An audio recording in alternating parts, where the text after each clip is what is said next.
किंच सिद्धांत दारवे का बुद्धि स्थल है न ज्ञान वेद, ये चल रहा था ना।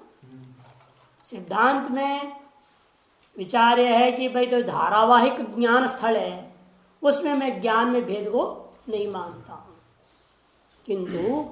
किंतु आप क्या मानते हैं वो बता रहे हैं। या घट स्फुरणम, जब तक आपको घट का भान हो रहा है, जब तक घट का भान हो रहा है तावत तब तक घटाकार अंतगुण वृत्ति एका एव न तो नाना,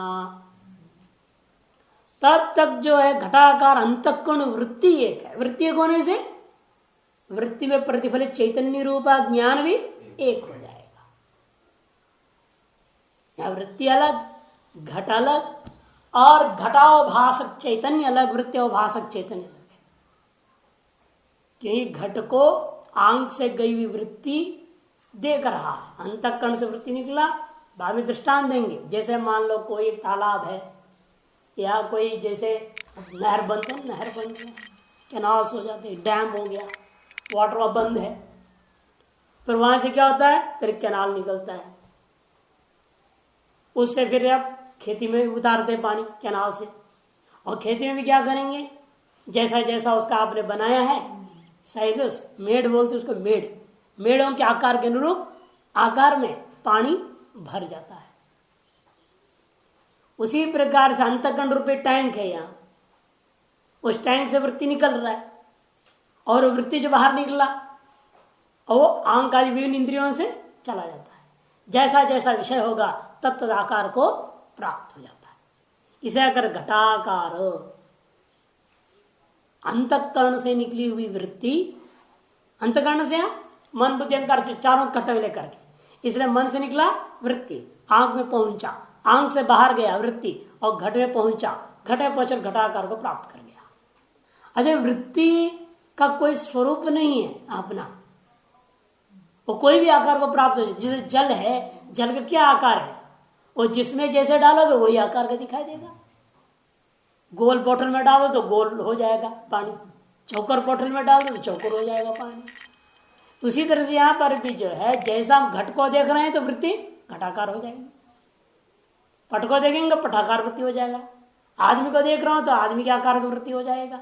माने जैसा विषय होगा विषय के अनुरूप आकार को प्राप्त कर जाता है वृत्ति। शब्दाकार को प्राप्त हो जाता है, रसाकार को प्राप्त हो जाता है। शब्द मैंने बोल रहा हूं जब श्रावण शब्द भी, और जब वाणी से बोल रहा हूं तो शब्दाकार वृत्ति तब भी हो रहा है।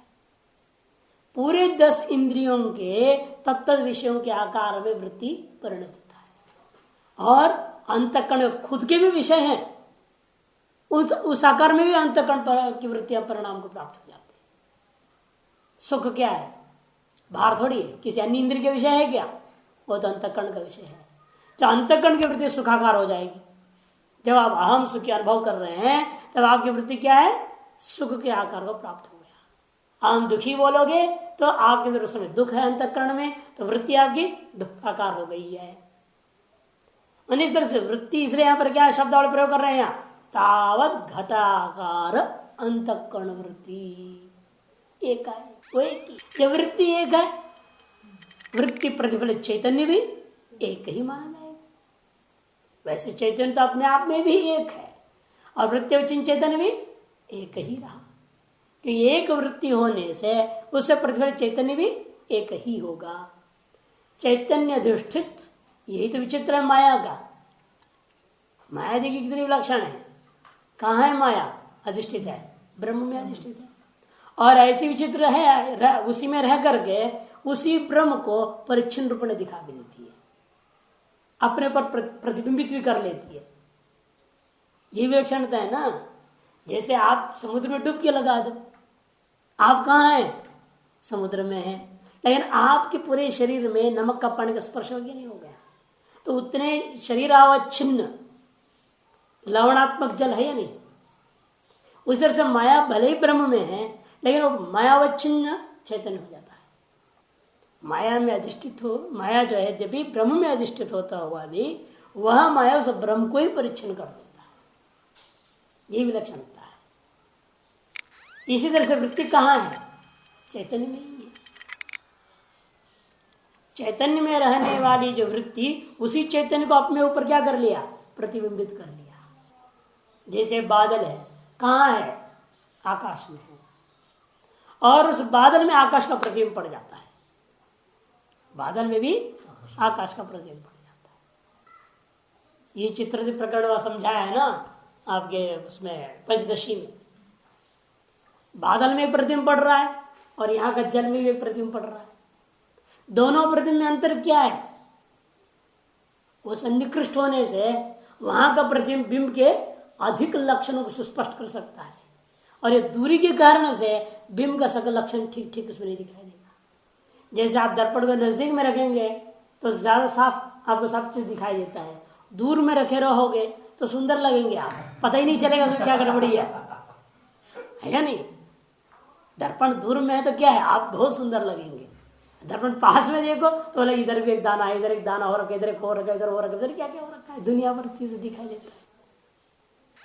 जो जितना नजदीक होता है बिंब का अधिकतर गुणादियों को स्पष्ट भाषित करा देता है। इसे उपाधि आपके स्वरूप का जितना नजदीक होगा उसमें आपके स्वरूप का अधिक से अधिक भान हो जाए। गुणादि सारी चीजें, इसे वृत्ति किसको विषय बना ले रही है उस पर निर्भर है। इसे जब तक वृत्ति जिस आकार को प्राप्त हुई है हम क्या कहेंगे, तब उस वृत्ति को घटाकार वृत्ति, पटाकार वृत्ति, मठाकार वृत्ति। और उस वृत्ति में प्रतिबिंबित चैतन्य का नाम वृत्ति उचिन चैतन्य होता है, और तभी उसे घटाकार वृत्ति उचिन चैतन्य कहूंगा, तभी घट ज्ञान होगा। केवल वृत्ति उचिन चैतन्य से नहीं हो सकता कि वृत्ति उचिन चैतन्य कहने के बाद वृत्ति का तो वृत्ति उचिन चैतन्य से वृत्ति का भान हो रहा है, लेकिन वृत्ति में कौन सा विषय है ये निश्चय कैसे करोगे? जब तक विषय पर्यंत नहीं जाएंगे। वृत्ति का भी परिच्छेद कौन है ये देखना चाहिए। आज घटक ज्ञान होना अलग चीज है, वृत्ति ज्ञान होना अलग चीज है। घटक ज्ञान होता है, वृत्ति ज्ञान हो रहा है, दोनों अलग अलग बातें हैं। यद्यपि वह घट उस वृत्ति का परिच्छेदक है, फिर भी कई बार होता है आपको बैठे हुए हैं कहीं तो वे पूछता है क्या सोच रहे हैं? पता नहीं क्या सोच रहा था। मैंने सोच रहा था तो मालूम है, लेकिन क्या सोच रहा था पता नहीं।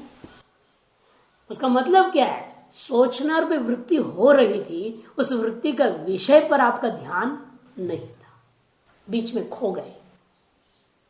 तो वृत्ति का प्रकाशन तो हुआ, लेकिन वृत्ति का विषय का प्रकाशन नहीं हुआ। मेरे ना अंतर, ये अंतर को समझे ना आगे की पंक्तियां नहीं घटेंगे कुछ भी। घटक ज्ञान अलग चीज है, वृत्ति ज्ञान अलग चीज है। घटक ज्ञान अलग चीज है, वृत्ति ज्ञान में क्या हो रहा है? वृत्ति का प्रकाशन होता है, और घटक ज्ञान से घट का प्रकाशन हो रहा है। लेकिन घटक ज्ञान के लिए घटक और वृत्ति के बिना घट का प्रकाशन नहीं हो सकता, लेकिन घट के बिना वृत्ति का प्रकाशन हो जाएगा। वृत्ति ज्ञान का लिए विषय की सापेक्षता नहीं है, लेकिन विषय के लिए वृत्ति की अपेक्षा है। इसलिए आप वृत्ति में ज्ञान नहीं रहता स्वामी, केवल वृत्ति में ज्ञान तो नहीं है आप प्रतिबिंबित चैतन्य का है ना, वो चैतन्य तो ज्ञान है हमारे यहाँ। चैतन्य से अलग कोई ज्ञान तो है नहीं वेदांत मत में। आगे कहेंगे चैतन्य में वह प्रमा प्रत्यक्ष प्रमा, चैतन्य ही प्रत्यक्ष प्रमा है, आगे कहेंगे। इसलिए वृत्ति हुई है तो उसका ज्ञान तो हो ही जाएगा, आपको क्यों नहीं होगा? बिना विषय का भी वृत्ति का ज्ञान हो जाएगा। उस स्थिति में पहुंचना ही कठिन है, वही मुख्य साधना है। तब क्या होगा? वृत्ति किसको विषय बनाएगा? केवल चैतन्य प्रतिबिंबित हो रहा है ना, वो प्रतिबिंब जो होता चैतन्य का प्रतिबिंब जो वृत्ति में पड़ा है, वह प्रतिबिंब कहां जाएगा? बिंब में ही रह जाएगा, क्योंकि घटादि विषय वहां नहीं रहा कोई वृत्ति में। जब वृत्ति घटादि के आकार को प्राप्त हुई है तो प्रतिबिंब चैतन्य क्या करेगा? घट को प्रकाशित कर देगा। और यदि कोई विषय नहीं रहा चाहे वृत्ति में, तो प्रतिबिंब क्या करेगा? वो वापस लौट जाएगा बिंब में। इसी को हम कई बार समझाना पहले अमावास्या दृष्टांत से। अब चंद्रमा क्या कर रहा है? इस समय वहां से सूर्य से प्रकाश आया, उसका प्रतिफलन करके धरती पर छोड़ दिया। इसे हमको अब प्रकाश दिखाई देता, चंद्रमा दिखाई देता है, उसका प्रकाश दिखाई देता है। क्यों? इस समय बिंबभूता सूर्य से आया हुआ प्रतिबिंबात्मक जो चंद्रमा से निकली हुई प्रतिफलन धरती की ओर आ रही है और धरती का प्रकाशन हो रहा है। इसीलिए चंद्रमा से क्या हो रहा है? इस समय यहां के घटपट आदि का प्रकाशन हो रहा है। और जिस दिन अमावस्या के दिन क्या होगा? बिंब से आया हुआ जो प्रतिबिंब में आया हुआ जो चीज है प्रकाश और प्रतिफलित होकर के वापस सूर्य में लौट जाएगा। वैसे हो नहीं अखंडाकार वृत्ति का जाता है, ब्रह्माकार वृत्ति। और ये स्थिति में लाना है, एक घटादि का रहते हुए भी उस स्थिति में पहुंचना है। घटादि का रहते हुए भी ये तब हो सकता है जब इसको हम बाधित कर लेंगे। जैसे आप सड़क पे चल रहे हैं, आपको हर चीज का ज्ञान होता है क्या? जिस चीज को आप ध्यान देंगे उसको आपको ज्ञान हो जाएगा, तुरंत पकड़ लेंगे हम। ये किसी चीज पर ध्यान ना दो तो क्या हुआ? आप जा रहे हैं लेकिन किसी वस्तु का ज्ञान नहीं है, लेकिन मैं जा रहा हूं इतना का ज्ञान रहता है, ठीक है नहीं? बाधित तो ब्रह्म साक्षात्कार वृत्ति के बाद होगा, वो तो पूर्णतया होगा, त्रैकालिक बात हो जाएगी, उसके बाद अत्यंत बात हो जाएगा। उससे पहले मिथ्यात्व का निश्चय किए वहां तक पहुंचोगे कैसे?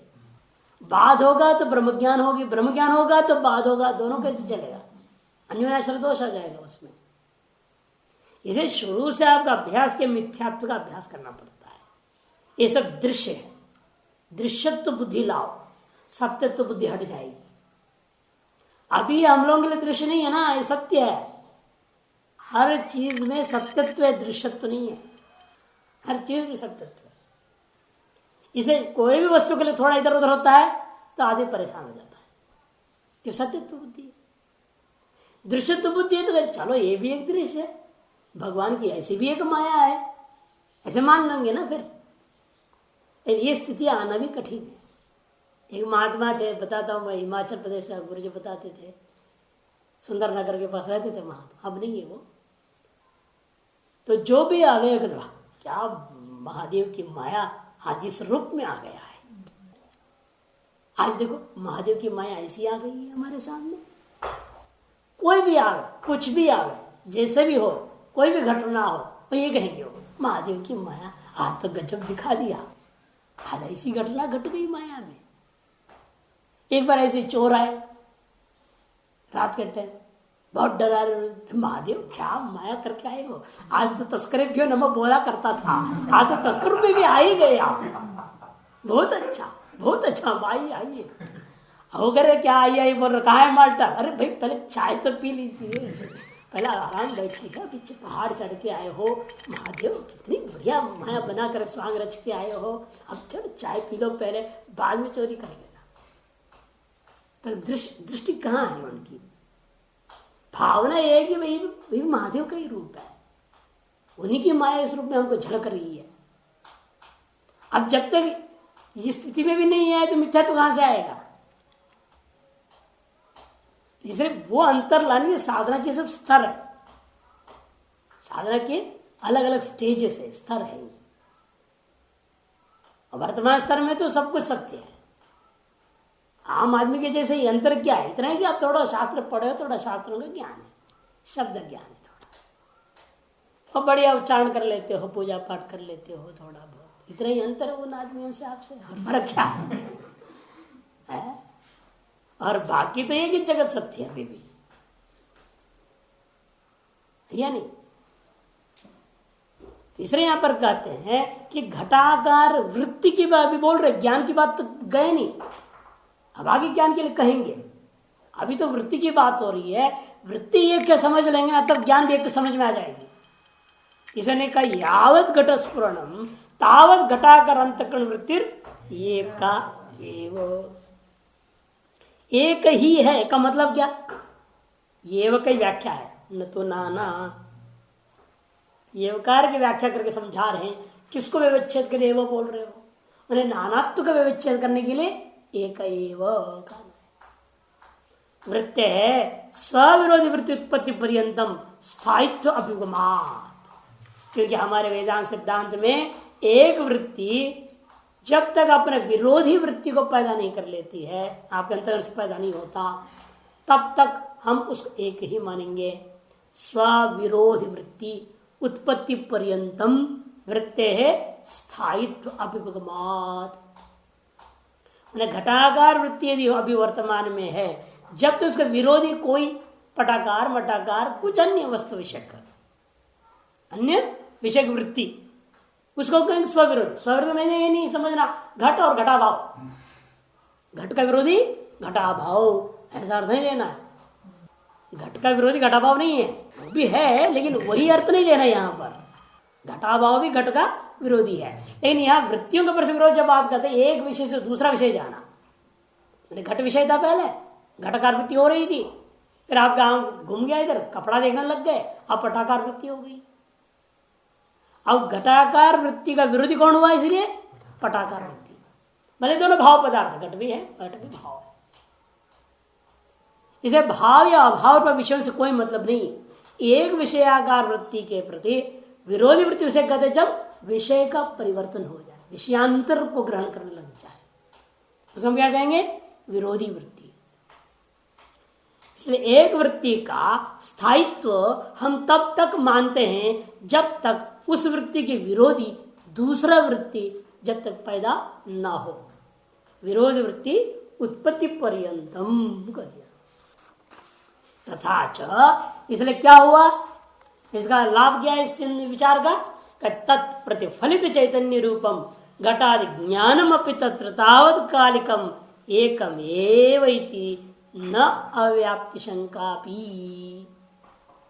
आगे ना, तथा च तत्प्रतिफलित चैतन्य रूपम, तत् माने उस वृत्ति में जो प्रतिफलित चैतन्य रूपा क्या है वो? घटादि ज्ञानम। ये वृत्ति ज्ञान की बात नहीं हो रही है अभी, क्योंकि वृत्ति केवल अब नहीं रह गया है, घट से विशिष्ट है, घटाकार को प्राप्त हुआ वृत्ति है। उस वृत्ति में जब चैतन्य प्रतिफलित हुआ, वो चैतन्य क्या करेगा? घट को प्रकाशन करेगा। अब हम लोग क्या समझते हैं? वृत्ति को भूल ही जाते हैं, वृत्ति हुई थी ये मालूम ही नहीं।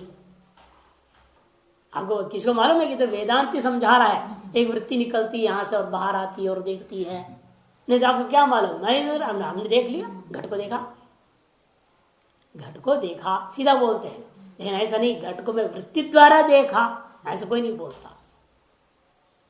यही दर्शन शास्त्रों का लाभ है, वास्तव घटना की वास्तविकता में चला जाता है।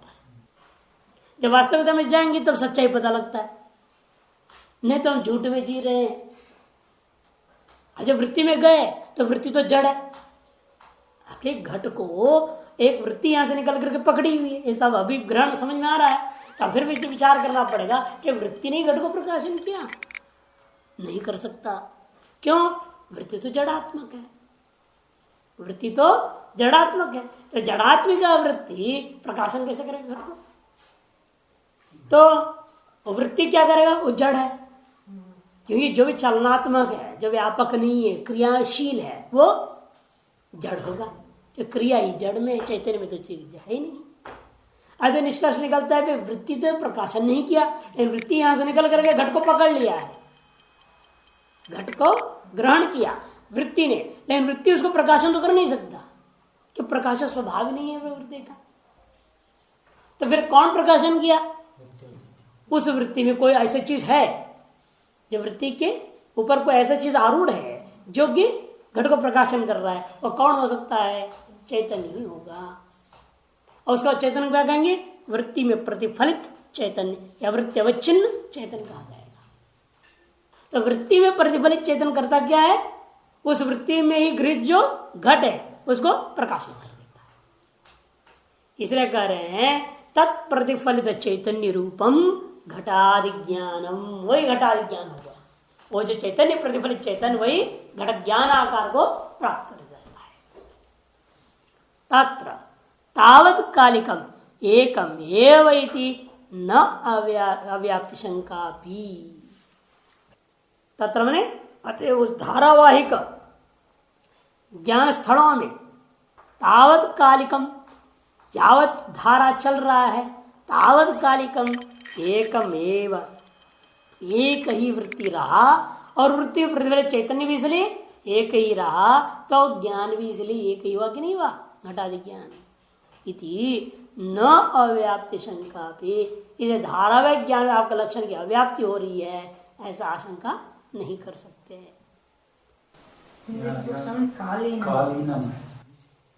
कालीनम कालिकम एक ही है, प्रत्यय भेद है।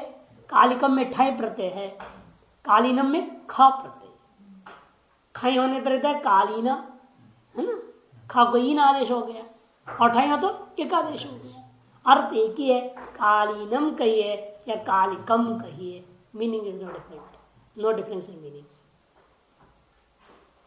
देखो घटावच्छिन्न ज्ञान और घटाकार वृत्तिवच्छिन्न ज्ञान है ना, घटावच्छिन्न ज्ञान भी हो रहा है और घटाकार वृत्तिवच्छिन्न ज्ञान, दोनों कहाँ है, एक ही चैतन्य में है ना। एक ही चैतन्य रूपाधिष्ठान में घट भी है और वृत्ति भी वही हो रही। जिस चैतन्य रूपाधिष्ठान में घट विद्यमान है वहीं पर भी वृत्ति जाके पहुंचा है। सिर्फ एक अधिकरण में वृत्ति भी आ गया, घट भी है, समानाधिकरण में आगे नहीं हो गया। इसे हम क्या कहेंगे, घटावच्छिन्न ज्ञान वृत्तिवच्छिन्न या घटावच्छिन्न चैतन्य वृत्तिवच्छिन्न चैतन्य, घटावच्छिन्न ज्ञान घटाकार वृत्तिवच्छिन्न ज्ञान, ये दोनों एक अधिष्ठान में स्थित हो गया, तभी प्रकाशन होता है, वस्तु का नहीं तो नहीं होता। अब कोई चीज हम आपको दिखाएंगे, ओ उधर देखो उधर देखो, अरे कहाँ है आप बोलते हो, कुछ नहीं दिख रहा है मेरे को। इसका मतलब क्या, आपकी वृत्ति जा रही है, वृत्ति तो आपने भी कोशिश किया कि नहीं किया। जो चीज को मैंने देखकर आपको दिखा रहा हूं, मेरी वृत्ति तो वहां गई, विषय को भी पकड़ ली है और आपको दिखा रहा हूं, आपकी वृत्ति जा रही है लेकिन विषय को नहीं पकड़ पाई। इसका मतलब क्या, किसी भी वस्तु का प्रकाशन होना है तो यद्देशावच्छिन्न चैतन्य में विषय है, तद देशावच्छिन्न चैतन्य पर्यंत वृत्ति भी पहुंचना जरूरी है। समझ में आएगी। अब हमारी वृत्ति यहां तक जाएगी तभी तो उसका प्रकाशन करेंगे हम। इसे जिस देश में, जिस देशावचिन चैतन्य में वस्तु विद्यमान है, तद देशावचिन चैतन्य पर्यंत मेरा वृत्ति जाना जब, यदि बीच में लटक गया वृत्ति, यहीं तक गया और आगे नहीं जा रहा है वृत्ति, तो उसका पकड़ नहीं सकते। इसी को तो डॉक्टर लोग क्या करते हैं, वो डालते हैं ना, वो चश्मा पहना है ना, कभी नहीं चेक कराया आंखों को तो पता चलेगा, आंख को चेक कराओगे तो वो आपको भूत गए का आंख बना देंगे, बड़ा वो डाल देंगे और उसे डालते रहते, ग्लासों को बदलते रहते, देखो पढ़ो, अब कितनी दूरी तक जा रहे हैं, शुरू ऊपर से बड़ा बड़ा अक्षर से शुरू करते, छोटे छोटे तक लेते हैं, उसे पता लगता है आपकी वृत्ति कहाँ तक जा रही है। उधर वो 4 लाइन तक आपकी वृत्ति गई, उसके 2 लाइन और गया नहीं, तो ये नंबर डालना पड़ेगा, वो दूसरा नंबर डालेगा वो, फिर देखो बोलेगा अरे 5 ही तक गया, अब ये ठीक नहीं तुम्हारी आंख, अभी वृत्ति सही जगह तक नहीं पहुंच रही है, छोटे अक्षर में नहीं पहुंच रही है, फिर एक दूसरा ग्लास डालेगा, ग्लास बदलते रहते हैं वो, देखा है ना। ये सब वेदांत सिद्धांत पर तो चल रहा है, और लेकिन उन मूर्खों को पता नहीं वेदांत है, वो कोई भी आंख के डॉक्टर को पता नहीं है, वेदांत की वजह से उनका सफल हो रखा है। वेदांत कहता है वो वृत्ति अभी विषय तक नहीं पहुंचा, अतएव विषय का प्रकाशन नहीं हो रहा है, और तुम एक कांच को डाल करके वहां तक पहुंचाने का प्रयास कर रहे हो। यद्देशावच्छिन्न विषय है, यदाकार विषय है, तदाकार वृत्ति बनने के लिए वृत्ति का वहां तक पहुंचना जरूरी है। इसलिए एक अधिष्ठान में, एक देश में, एक काल में, ये सब विशेषण आगे देंगे और विस्तार अपना। यहां तो हम संक्षेप में बोल दे रहे, तावत्कालिकम बोल दिया इन्होंने, इसलिए बोल रहा हूं। केवल काल ही नहीं, देश भी जरूरी है। एक कालावच्छिन्न, एक देशावच्छिन्न, यद अधिष्ठानावच्छिन्न चैतन्य में विषय विद्यमान रहेगा, तद देशावच्छिन्न, तदकालावच्छिन्न, तदधिष्ठान पर जब वृत्ति को पहुंचता है, तब उस अधिष्ठान पदार्थ चैतन्य में घटावच्छिन्नता भी है, वृत्तिवच्छिन्नता भी, दोनों जब रहेगा तो वह चैतन्य दोनों प्रतिफलित होकर के दोनों का प्रकाशन हो जाता है। अब होता क्या है, जैसे इसलिए हम लोग जो भ्रम के बारे में वर्णन समझे ना, आप तब और इसको और समझ में आ गई अच्छी तरह से। भ्रम कैसा पैदा होता है, भ्रम कैसे पैदा होता है। रज्जु पड़ा है, उसको आपने सर्प समझा। क्यों समझा? हुआ क्या इस घटना में? क्या हुआ? असलियत में पहुंचो। मंदाद करते सहयोगी कारण है। हुआ क्या है? यहां से वृत्ति जाती है ना। जैसे ये पुस्तक है, ये आपको पता चल गया ना। क्यों पता चला? इस पुस्तक को भी आवरण कर रहा है अविद्या। अविद्या इसको आवरण करके बैठा हुआ है। यहां से वृत्ति चेतन गया, उस अविद्या को भंग कर देता है। जब अविद्या नष्ट हो गई तो आवरण भंग हो गया, तो वस्तु दिखाई देता है। उसी तरह से क्या वहां पर भी आपके अंतःकरण वृत्ति निकली आंख से और उस देशावचन वस्तु में गई। वृत्ति जा करके उस आवरण को भंग करने का प्रयास करती है और ठीक से भंग नहीं कर पाती है, तो भ्रम पैदा हो जाता है। तो हुआ क्या उसमें भी ये भी समझना पड़ेगा। अविद्या जो यहां से गई है, जो वृत्ति क्या है, अविद्या का कार्य है, वो भी त्रिगुणात्मिक होगी। वृत्ति में भी सात्विक अंश भी है, रजोंश भी है, तमोंश भी है। तो जो आवरणात्मिक अविद्या यहां पुस्तक में, वो रज्जु में किसी में भी हो, जो आवरणात्मिक अविद्या है वो भी त्रिगुणात्मिक है ना। सत्व है, रज है, तम यहां भी विद्यमान है। तो घट को आवरण कर रहा है, रज्जु को आवरण कर रहा है, हर चीज को आवरण कर रहा है कौन सा? एक अविद्या। वह अविद्या त्रिगुणात्मिक है। जब यहां की वृत्ति जाके वहां पर खदेड़ दिया, उसको अविद्या के तरह से क्षोभित कर दिया, नष्ट करने की कोशिश किया है ना, ये नष्ट नहीं कर पाया। तब क्या होता है? उस आवरण में विद्यमान जो अविद्या है, उसका तमोगुण का अंश से सर्प पैदा हो गया, और रजोगुण का अंश से वो सर्प में हिलना जैसे दिखाई दिया आपको, और सात्विक अंश से सर्प का प्रकाशन हो गया। जो रज्जु का आवरण एक आवरणात्मिक अविद्या है ना, अविद्या ने कमाल कर दिया वहां कि वृत्ति जाके अविद्या को नष्ट नहीं कर सका। जब नष्ट नहीं कर सका, लेकिन शुद्ध तो हो गया, वो टक्कर मारा ना वृत्ति ने, देखने की कोशिश किया ना। जब आवरण के साथ टक्कर हुआ वृत्ति का, वो आवरणात्मिक अविद्या में क्षोभ पैदा हुआ, तो उसके तमोंश से सर्प पैदा होता है, रजोंश से क्रियाशील हो जाता है, सप्तंश से वस्तु का बोध होता है।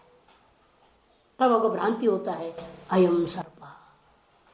इसके लिए पहले सर्प का ज्ञान तो होना ही चाहिए ना। वो संस्कार आपके अंदर है ना। जब वृत्ति यहां से गई है ना, वो वृत्ति क्या करेगी? उसके अंदर संस्कार को आप ले गई है साथ में। जब वो प्रकाशन जो असली चीज प्रकाशन नहीं हुआ, तद अनुरूप एक संस्कार यहां से झटक पहुंच जाता है, और संस्कार कैसे सर्प समझेंगे? तो हर वृत्ति में हर संस्कार होता है, आवश्यकता के आधार पर पहुंचता है, निर्भर होता है ना। क्योंकि इतना तेजी से होता है, ये वृत्ति का स्पीड जो है ना, लाइट का स्पीड से ज्यादा है। वो गया उधर, नहीं मिली जो मिलना है उसको, वो यहां से दूसरी चीज ले जाएगा, वो तुरंत संस्कार को पहुंचा देता है, जो चाहे वो संस्कार पहुंचा लेता है। और ये है कहां सारी चीजें? उधर से इधर आने के लिए प्रयास करना पड़ेगा क्या उसको? वृत्ति को एक ही चैतन्य में अंतःकरण भी है, व्यापक ब्रह्म में, एक ही ब्रह्म में, एक देश में क्या है? अंतःकरण है, बीच में वृत्ति है, वहां पर रज्जु है, सब एक चैतन्य रूप अधिष्ठान में तो है। इसीलिए उसको देर नहीं लगता है वृत्ति को कोई संस्कार को पकड़ने में। जैसे आपने देखा होगा कि 4-5 बॉल लेकर के मैजिशियन खेलता है, खेलता रहता है। हम लोग नहीं कर सकते हैं, तो उसको आदत है, वो अभ्यास कर लिया है। इस तरह से वृत्ति को भी अभ्यास हो चुका है ना, सब कुछ बना लेता है, जो वो चाहे सो वो कर लेता है। लेकिन मुख्य प्रक्रिया ये यहां से जो वृत्ति गई है, वो अविद्या को नष्ट करने का प्रयास करता है। वो आवरणभूत को, आवरणभूत अविद्या को जब नष्ट करने का प्रयास किया, यदि नष्ट हो गया तो वस्तु का प्रकाशन हो जाएगा। यदि वृत्ति ने अविद्या को नष्ट नहीं कर सकी, तो अविद्या का तमोंश से वहां कोई नया चीज पैदा हो जाएगा, रजोंश से क्रिया आ जाएगी, सत्वंश से प्रकाशन हो जाएगा। जब आप रज्जु को देखे सर्प का भान नहीं होता है। इसलिए तो मैंने कहा शुरू में, यदि अविद्या नष्ट हो गई वृत्ति के द्वारा, तो रज्जु के रूप में भान होगा। यदि उस आवरणात्मक अविद्या नष्ट नहीं हुई, तो सर्प हो सकता है, भूचित्र भी हो सकता है, कुछ भी हो सकता है, डिपेंड होगा यहां से कौन सा संस्कार पहुंच रहे झटी थी, और उस वो संस्कार का पहुंचने में सहयोग के कारण मंदांधकार आदि। No doubt. वस्तु की उत्पत्ति तमोगुण से होता है, उसमें क्रियाशीलता जो विक्षेप है वो रजोगुण से होता है, उसे जो भी प्रकाशत्व है वो सत्वगुण का कार्य है। उसी कारण से चैतन्य जो है उस वस्तु को प्रकाशन कर दिया। अयम सर्व बोध। इसमें प्रत्यभिज्ञा का क्या? कोई संबंध नहीं। प्रत्यभिज्ञा में क्या होता है, दो भिन्न देशस्थ को आप एक में अब वर्तमान में ग्रहण कर लेते हो। जैसे मैंने आपको मुंबई में देखा था, फिर आपको यहाँ देख रहा हूं, तो भिन्न देशस्थ गृहीत वस्तु को पुनः एक देश में ग्रहण करना हुआ। यहाँ पर ऐसा कुछ नहीं है। भिन्न कालत्व में क्यों कोई फर्क नहीं पड़ता। देखिए भिन्न काल भिन्न देश अपने आप सिद्ध हो जाता है। जब भिन्न देश में देखने का मतलब भिन्न काल में देख ही रहे हैं तो। नहीं तो भिन्न देश में कैसा हो पाएगा, एक कालावच्छेद है ना, भिन्न देश में तो देख नहीं सकते आप। या तो भिन्न देश कहते ही बराबर इट्स अंडरस्टूड, भिन्न कालत्व उसमें पीछे समझ में आ जाता है। ये समझ में आ जाता है। आप इसको पंक्ति समझ में आते देखो आपको कि तत्प्रतिफलित चैतन्य रूपम घटादि ज्ञान। वृत्ति में जो प्रतिफलित चैतन्य है ना, वही घटादि ज्ञानाकार परिणाम हो जाता है, वही घटादि ज्ञान हो जाता है। और उस वृत्ति में यदि मान लो घट रूप आवरण भंग नहीं होता, और वृत्ति क्या कर लेती, वहां एक सर्प को पैदा कर लेती, तो वो प्रकाशन हो जाएगा। उस वृत्ति पर चैतन्य से क्या होगा, सर्प का प्रकाशन होगा, रज्जु का नहीं हो पाएगा। रज्जु तक पहुंचा हुआ वृत्ति रज्जु के आवरणात्मक अविद्या को जब भंग नहीं कर सकी, तब उस क्षुब्ध अविद्या ने सर्प को पैदा किया, और उस सर्प को वृत्ति पर चैतन्य क्या किया, कुछ रोज देखने तो गया था ना, वो कुछ रोज प्रकाशन करने गया था, और उस अविद्या ने क्या कर दिया, आपके संस्कार अनुरूप सर्प को पैदा कर दिया है। जब उसी को वृत्ति चैतन्य क्या करेगा, वृत्ति पर चैतन्य उस सर्प को प्रकाशित कर देता है, तो अयम सर्पबोध हो जाता है। और यही हो रहा है, हमारे हर वृत्ति वास्तव में निकला किस लिए, जो गर्भ में आपने कसम खाया है ना, मैं ब्रह्म का अनुभव करूंगा, तो जन्म से लेकर के मरण पर्यंत हमारे हर वृत्ति उस ब्रह्म को खोज रहा है जगत में। लेकिन ब्रह्म का आवरण रूपा विद्या को हमारी वृत्तियां शास्त्र के बल के आधार पर भंग नहीं कर पा रही है।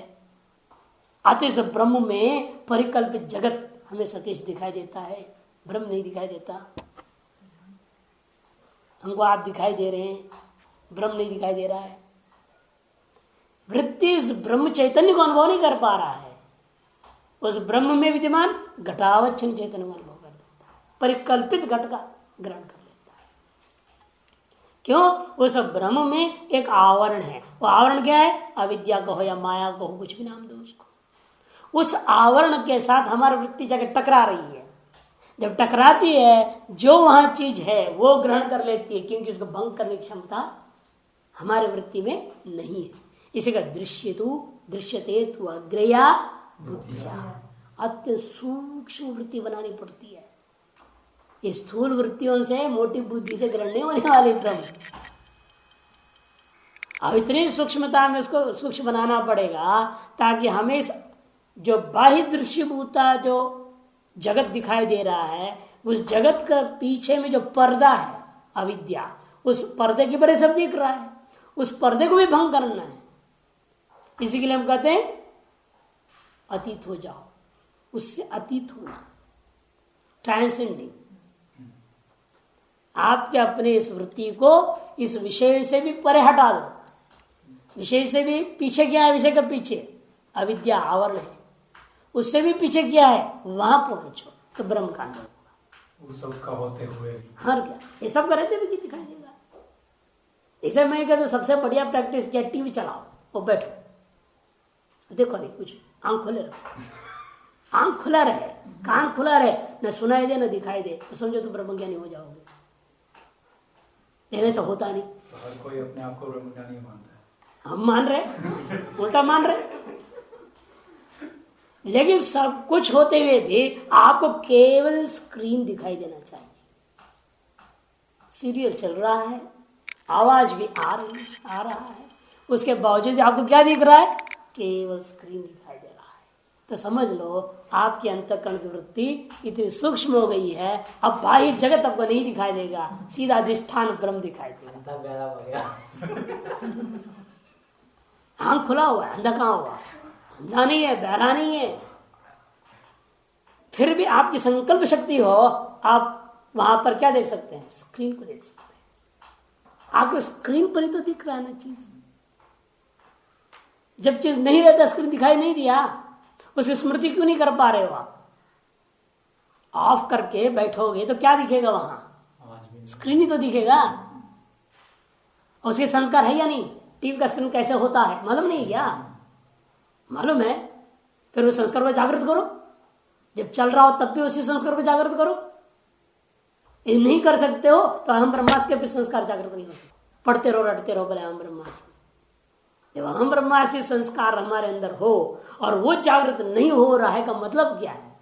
हम बीच में भी लटके हुए हैं। टेस्ट है ये, हाउ यू कैन टेस्ट। कई बार क्या तो लोग बैठो टीवी के सामने, देखो तुमको क्या दिखाई दे रहा है। ये हो सकता है स्वामी जी, क्योंकि जब मैं कंप्यूटर पे बैठता हूँ ना, अगर कोई आकर मेरे सामने कुछ बात करे, सुना नहीं देता, दिखाई नहीं देता। लेकिन अभी कंप्यूटर के विषय में अब है, कंप्यूटर में क्यों स्क्रीन दिखाई देना चाहिए? मैं ये कह रहा हूँ, कंप्यूटर में क्यों स्क्रीन दिखाई देना चाहिए? आपकी तादात्म्यता कंप्यूटर के स्क्रीन में हो, कंप्यूटर में जो काम कर उस काम में नहीं होनी चाहिए, तब तो मानी जाएगी। वो नहीं होता ना, ये तो इशिकार न्याय हो गया। अन्यत्र मनो अभुवम, आपका मन अन्यत्र फिक्स हो गया है, अन्य विषय में फिक्स है, ब्रह्म में नहीं। इसीलिए ये अभ्यास से मालूम होता है। लोग सहज समाधि का मतलब क्या होती है? सहज समाधि होती है बैठे आंख खोले, लोग आ रहे हैं जा रहे हैं, बात भी हो रही, सब कुछ हो रहा है, लेकिन आपको कुछ पता, आप अपने स्वरूप में मस्त हैं। छोटे महाराज जी का यही अवस्था है। छोटे महाराज जी को बहुत कम लोगों ने देखा है कि आंख बंद करके, वेरी रेयर। मैं भी उनके साथ इतने साल में से मुश्किल से 2 या 3 बार देखा हूं जो आंख बंद करके बैठा हुआ उनको। एनी टाइम चाहिए, वो कहीं भी हो आंख खोल के बैठे हुए मस्त। और उनके सामने कितने आ रहे हैं जा रहे, कौन क्या बोल रहे, कोई मतलब नहीं। पाठ का टाइम हुआ, आप पाठ शुरू करेंगे, वो शुरू कर देते हैं। पाठ के टाइम के संस्कार बन गया है, वो शुरू हो जाता है। दूसरा कोई जाकर उसका शरीर भी हिला देता है, तो कभी कभी शरीर पे भान भी आया तो हंसते मुस्कुराए, फिर वापस वो स्थिति में चले। फिर आंख खुले हैं, वो आप क्या बोल रहे हैं मतलब नहीं, बहुत जोर देंगे। या सेवक वो जाके बोले महाराज जी ऐसे बोल रहे हैं, हम महादेव गीता पढ़ लेना। आदमी रो रहा है, उसका बर्बाद हो गया सारा, गीता पढ़ लो, वो दे दो, गीता दे दो, खोल देंगे। कहीं भी खोल देते थे वो, उनके यहाँ जो आ गया खुल गया, ये यहाँ से पढ़ लो। वो दुखी आदमी को गीता पढ़ने बोलते थे। और पता नहीं इनकी विचित्र माया ऐसी थी, जो आदमी गीता पढ़ना शुरू कर दे बिल्कुल शांत हो जाए और स्वस्थ चला जाएगा।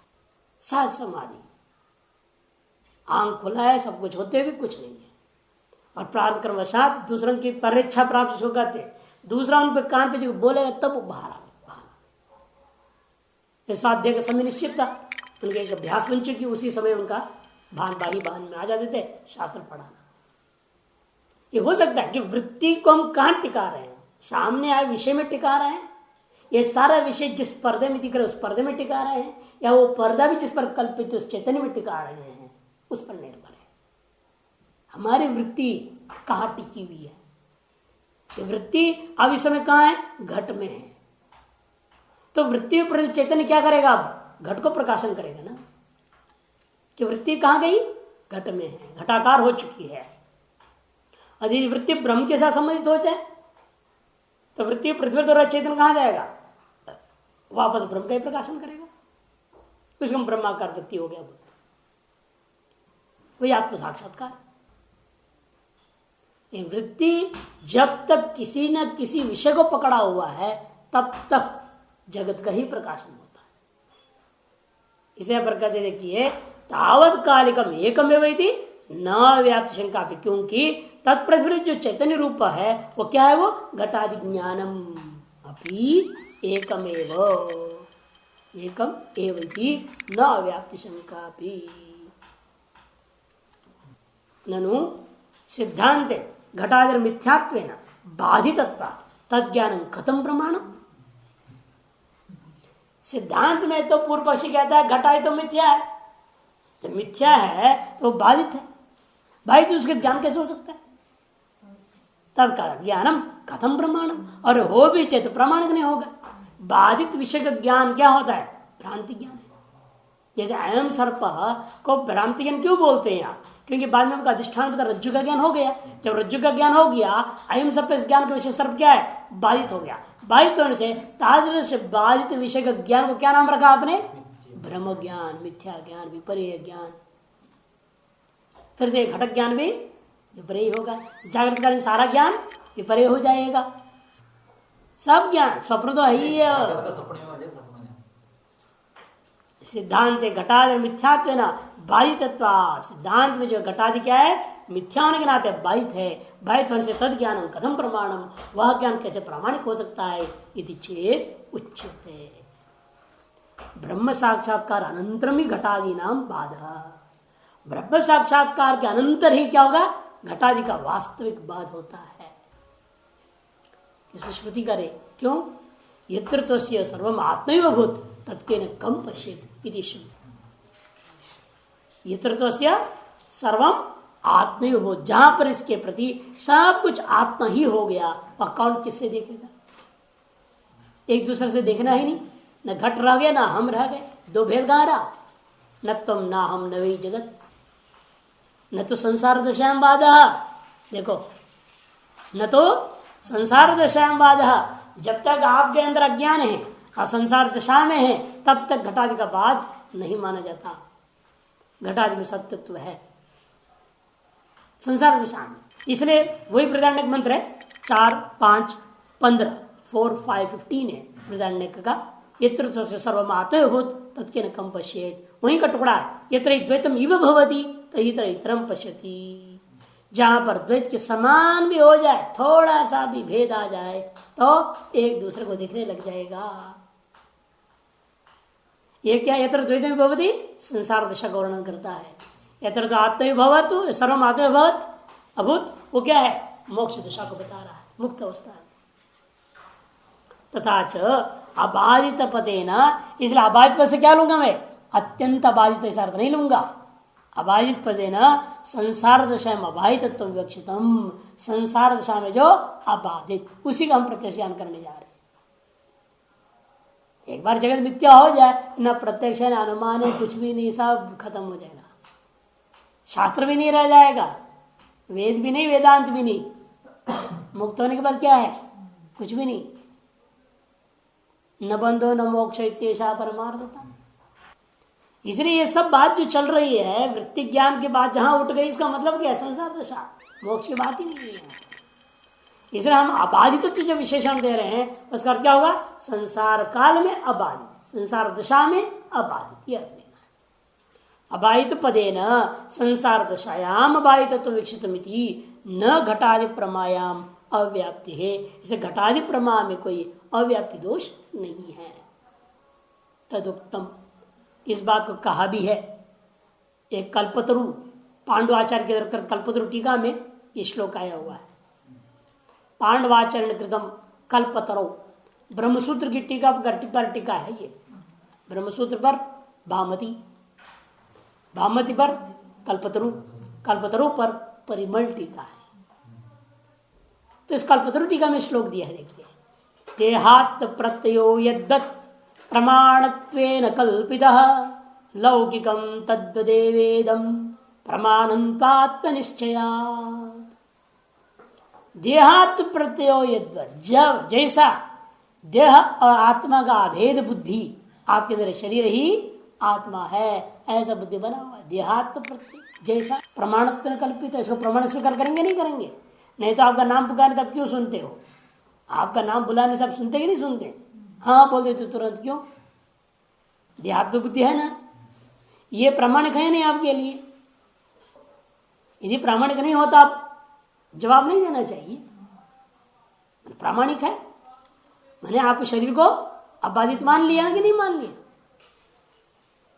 शरीर यदि बाधित है, आप घट की बात तो छोड़े, अपने शरीर में ले जा रहे, इसलिए यहाँ पर जानबूझ करके आप घटवट को दूर की बात, बाधित कब होएगा नहीं होगा, ये मरना मरेगा ही मालूम है इसको, है ना? ये तो मरेगा भी मालूम है ना, क्योंकि बाकियों का तो नष्ट होगा कि नहीं होगा कोई गारंटी नहीं है, क्योंकि कई पीढ़ियों से रहता है ये, कई पीढ़ियों से है, कभी खराब ही नहीं हुआ। पहले जमाने का घड़ी ऐसे होते खराब ही नहीं होते थे, वो दादा दे उसका बेटों को दे, उसने उसका बेटों को दे, उसने उसका बेटों को दिया, कई पीढ़ी एक ही घड़ी चल रहा है। वो रेगुलेटर वाला, हाँ वैसे हाथ वाले भी ऐसे वाले होते थे पहले, इतना बढ़िया घड़ी होते थे, कई दिनों तक चलता था, चाहे पीढ़ी दर पीढ़ी चल रहा है। मैंने क्या वो घड़ी मरा नहीं, बाप मर गया, दादा मर गया, सब मर गए, वो घड़ी अभी तक। तो ऐसे बहुत सारे वस्तुओं में देखने को मिलता है, इसलिए कई बार ऐसे सोचने में आता है कि भाई वस्तु हमसे ज्यादा लॉन्ग लाइफ वाले हैं। आजकल के नहीं, आजकल तो इकोनॉमी इस तरह से है, हर चीज को आपकी लाइफ को 10% भी नहीं जीने देता है। इसलिए गारंटी पीरियड क्या है, 5 years 7 years मैक्सिमम, उससे ज्यादा कोई नहीं देता गारंटी, क्योंकि उन्हें पता है 10 साल भी नहीं होने वाला है। और पहले जमाने के 2-3 पीढ़ी गारंटी होता था, 200 years गारंटी। तो इसे कई बार ऐसे होता है वस्तु मरे ना मरे, लेकिन शरीर का मरना तो सबका निश्चय है। इसके इस शरीर को जब मिथ्या अभी तक नहीं निर्णय हो पाया आपको, आप घट की मिथ्यात्व की बात कर रहे हो। घट मिथ्या है, बाधित हो जाएगा, बाधित है, बाधित और सब ज्ञान अप्रमा हो जाएगा, कहां शंका कर रहे हैं आप।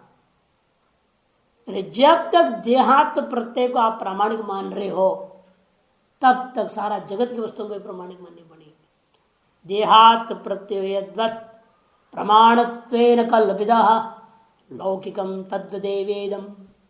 उसी प्रकार से ये जितने भी घट ज्ञान, पट ज्ञान, मठ ज्ञान जो भी हो रहा है, सारा का सारा चीज लौकिकम तद्वदेव प्रामाणिकम, ठीक उसी प्रकार से यह भी प्रामाणिक है। किंतु तू मने, किंतु कब तक है प्रामाणिकता है सारी चीजों की, आत्मनिश्चय। यहाँ पर आ एक्स्ट्रा है बीच में, आंग उपसर्ग, आत्मनिश्चय। टीका में बोल रहे, देखिए उसको इति के बाद ही लिखा है, देखो आत्मनिश्चय ब्रह्म साक्षात्कार पर्यंतम इत्यर्थ। जब तक ब्रह्म साक्षात्कार नहीं हुआ है तब तक ये सब प्रामाणिक है, उसके बाद सब के सब अप्रामाणिक हो जाएगा। लौकिकम इति, लौकिकम का अर्थ क्या, घटादि ज्ञानम इत्यर्थ। घट ज्ञान, पट ज्ञान, मठ ज्ञान, सारे ज्ञान जितना भी हो रहा है, सब के सब ज्ञानों को लौकिकम कहा। वो सारे लौकिक ज्ञान क्या है, प्रामाणिक है, कोई अप्रामाणिक नहीं रहा। और यदि प्रामाणिक ज्ञान को पैदा करने वाले प्रमाण भी, अप्रमाकरणम प्रमाण लक्षण हो गया। प्रमा सामान्य का लक्षण कर चुके हैं अभी, केवल प्रत्यक्ष प्रमा का लक्षण नहीं है। ये जो चर्चा हुई है प्रमा सामान्य का लक्षण, कि प्रमाकरणम प्रमाणम था। ये तो जानते कर्ण क्या है, सब साधन है ना, साधकतम करणम, जो साधकतम है उसका नाम कर्ण होता है। इसे कर्ण शब्द का अर्थ व्याख्या नहीं किया, ये तो प्रमा शब्द की व्याख्या कर दी। प्रमा क्या है, अबाध अनधिगत अबाधित असंदिग्धार्थ विषय ज्ञानम प्रमा, ये प्रमा सामान्य का लक्षण। एतादृश प्रमा का जो कर्ण है उसका नाम प्रमाण है। तादृश प्रमाण, तानि प्रमाणानि षट वेदांत मत में, वे जो प्रमाण है वह हमारे मत में 6 है। कौन से, प्रत्यक्षानुमान उपमान शब्दार्थापत्य अनुपलब्धि वेदात। प्रत्यक्ष 1, अनुमान 2, उपमान 3, शब्द माने आगम 4, अर्थापत्ति 5 और अनुपलब्धि 6। इस 6 प्रमाण है। नीचे यहां पर भी दे रहे हो सब। प्रत्यक्षम एकमेव प्रमाण में चार्वाका, प्रत्यक्ष एकमात्र प्रमाण मानते हैं चार। प्रत्यक्षानुमानीति काणाद सुगत मतानुसारिण, प्रत्यक्ष और अनुमान 2 प्रमाण मानते हैं। कौन, वैशेषिक काणाद, काणाद माने वैशेषिक और सुगत माने बौद्ध। शब्देन सह 3 प्रमाणानि सांख्य योगिनो, शब्द के सहित प्रत्यक्ष और अनुमान 3 ले लोगे तो सांख्य दर्शन वाले और योग दर्शन वाले इनको प्रमाण मानते हैं। प्रत्यक्ष अनुमान उपमान शब्दा प्रमाण नीति नैयायिका, उपमान को जोड़ दिया नैयायिकों ने। अर्थापत्या स प्रमाणानि पंचेति प्राभाकरा, प्राभाकर जो मीमांस के वो अर्थापत्ति को और जोड़ देते हैं, कुल 5 मानते हैं। और वेदांत मत में कुमार भट्ट के समान 6 माना गया, अनुपलब्धि प्रमाण को भी प्रमाण मान लिया। लेकिन इसमें 2 मत के बाद में उत्तरवर्ती जो वेदांत में ना अनुपलब्धि प्रमाण को प्रमाण नहीं मान, जरूरत नहीं इस प्रमाण की 5 से, क्योंकि अज्ञान को भाव पदार्थ माना गया है। वेदांत मत में अज्ञान को हो, अविद्या को हो, माया को हो, क्या है? ये भाव पदार्थ। अतः उसकी इंद्रियों से प्रत्यक्ष हो सकता है। जैसे घट है और घटाभाव है, घटाभाव का प्रत्यक्ष करना अनुपलब्धि मानना चाहते हैं, घटाभाव का प्रत्यक्ष के लिए आप अनुपलब्धि का प्रमाण को स्वीकार करना चाह रहे हैं। यदि अत्र स्यात् तर्हि उपलब्धेत, यदि यहाँ घड़ा होता तो उपलब्ध होता, जिसलिए मुझे उपलब्ध नहीं हो रहा, अनुभव में नहीं आ रहा है, इसका मतलब यहाँ घट नहीं है। आज घटाभाव का प्रत्यक्ष में अनुपलब्धि, यदि अत्र स्यात् उपलब्धेत, ये तो अनुपलब्धेत तस्मात् अत्र नास्ति, ये जो व्यवहार होता है अनुपलब्धि प्रमाण से है। इसलिए अभावों का प्रत्यक्ष के लिए क्या मानते हैं? वो अनुपलब्धि प्रमाण को स्वीकार करते हैं। लेकिन प्रश्न उठता है क्या अभाव कोई स्वतंत्र वस्तु है? यदि अभाव कोई वस्तु होता तो उसके अनुभव करने के लिए हमें एक प्रमाण की भी जरूरत पड़ती, लेकिन अभाव कोई वस्तु ही नहीं है। प्रतियोगी ज्ञानाधीन वस्तु की अस्तित्व जब निश्चय नहीं हो पाता है, ग्रहण नहीं हो पाता है, तो अभाव का व्यवहार करते हैं आप। इसलिए अनुपलब्धि परिच्छेद में सर्व विस्तार पर विचार होगा, भाई कहां तक मानना जरूरी नहीं है।